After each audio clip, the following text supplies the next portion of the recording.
परहेजगारों के लिए उनके परवरदिगार के यहाँ नेमत के बाब हैं। क्या हम फर्माबरदारों को नाफरमानों की तरह नेमतों से महरूम कर देंगे? तुम्हें क्या हो गया है? कैसी तजवीजें करते हो?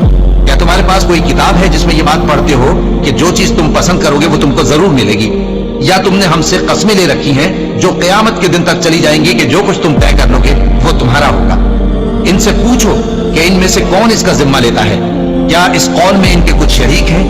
अगर ये सच्चे हैं तो अपने शरीकों को ले आए। जिस दिन पिंडली से कपड़ा उठा दिया जाएगा और कुफ्फार सजदे के लिए बुलाए जाएंगे, फिर वो सजदा न कर सकेंगे। उनकी आंखें झुकी हुई होंगी और उन पर जिल्लत छा रही होगी, हालांकि पहले उस वक्त सजदे के लिए बुलाए जाते थे जबकि वो सही और सालिम थे। तो मुझको इस कलाम के झुटलाने वालों से समझ लेने दो। हम इनको आहिस्ता आहिस्ता ऐसे तरीक से पकड़ेंगे कि इनको खबर भी न होगी, और मैं इनको मोहलत दिए जाता हूं। मेरा दांव बड़ा मजबूत है।